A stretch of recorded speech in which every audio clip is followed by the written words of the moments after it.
Good day everyone. So ang ato topic is Module 25, Assessment Strategies that can increase motivation and outcome-based teaching. So first kinatay, learning outcome. Cite ways to make assessment more motivating for students. Demonstrate appreciation of assessment as a process to evaluate and facilitate learning. Explain how outcome-based teaching learning leads to effective assessment. So magsugod ta sa introduction. An indispensable part of the teaching learning process is assessment. It is usually at the end of the lesson plan term evaluation. A lesson plan is not complete without an assessment. The instructional cycle indeed is not complete without assessment.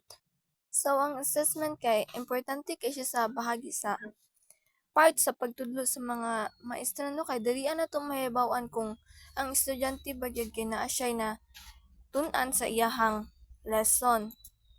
So, mao po ni siya ang magsilbing evaluation kung kana ba siya na student is nakabalo ba siya or naka-understand ba gyud siya sa gidiscuss sa teacher. Kabantay man pud mo no na kanang every mahuman gyud ang discussion kay nadyo na siya ay kanang assessment. Magsilbi maguna siyang sukatan sa ato ang natun-an. Next is assessment is at the service of learning. Assessment for learning. It ensures that learning takes place by motivating students to learn. However, assessment sometimes become threatening instead of motivating. This module focuses on how to make assessment a motivating and facilitating learning experience.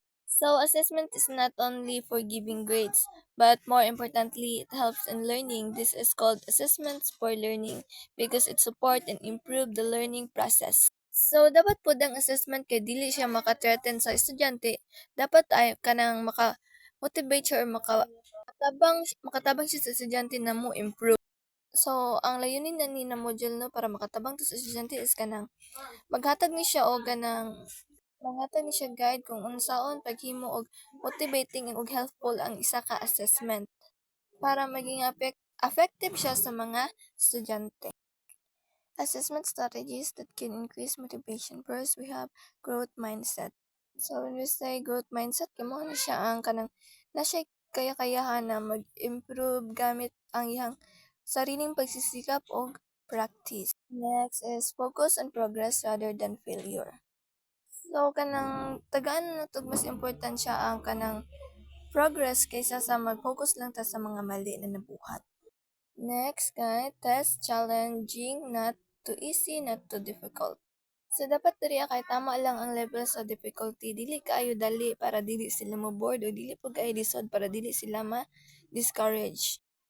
So, next, sensitive and constructive assessment. So, ang feedback ay dapat kay magalang ug makatab. Dili lang puro mali ang dapat ingon, dapat i-appeal sad kung paano sila mag-improve. Next, kay clear objective as basis of assessment.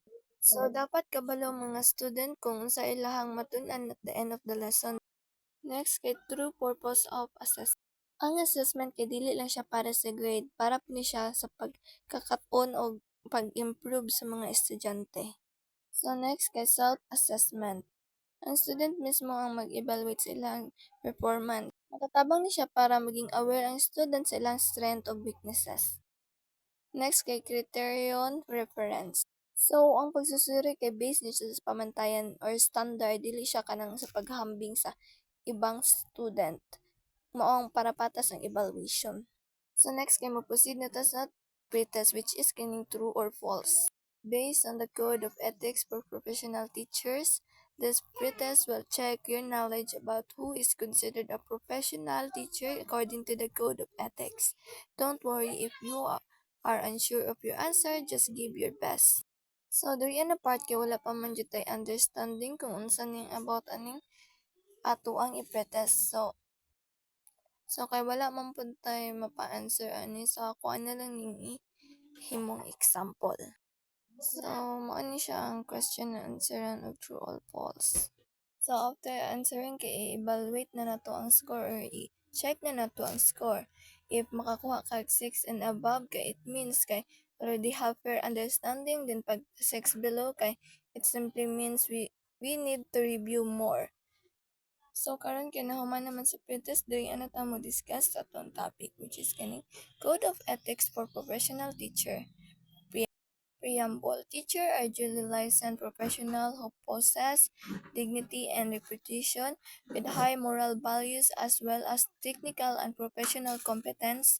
In the practice of their noble profession, they strictly adhere to observe and practice the set of ethical and moral principles, standards, and values. So the preamble explain who teachers are. Teachers are duly licensed professional. They must have dignity, good reputation, high moral standard, and professional competence. Teaching is considered noble profession, so teacher must follow ethical standard at all time. Next is Article 1, Scope and Limitation, Section 2.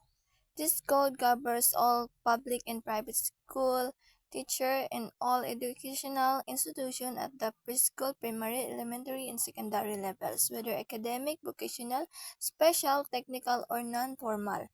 The term teacher shall include industrial art or vocational teacher and all other persons performing supervisory and or administrative function in all school at the aforesaid level, whether on full-time or part-time basis. This section explains who are covered by the Code of Ethics for Professional Teacher. First, the code applies to all teachers in public and private school. It does not matter if the school is government-owned or private-owned. Second, it covers teacher at different educational levels, preschool, primary, elementary, and secondary. It also includes different types of schools. So, dili lang ni siya para sa mga teacher lang po.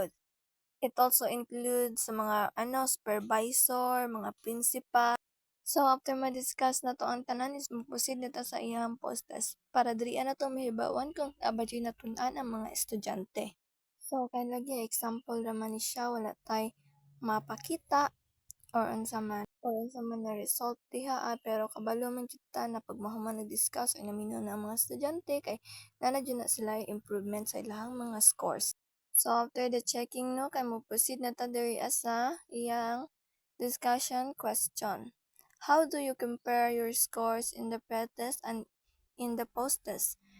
Na ba siya difference? Mas nigamay ba or mas nidako ang imong score pag abot sa post-test? And what may have contributed to the improvement scores? Did you exercise on the pretest and post-test help you improve your scores? How? Did you like the idea of checking your own answer? Why?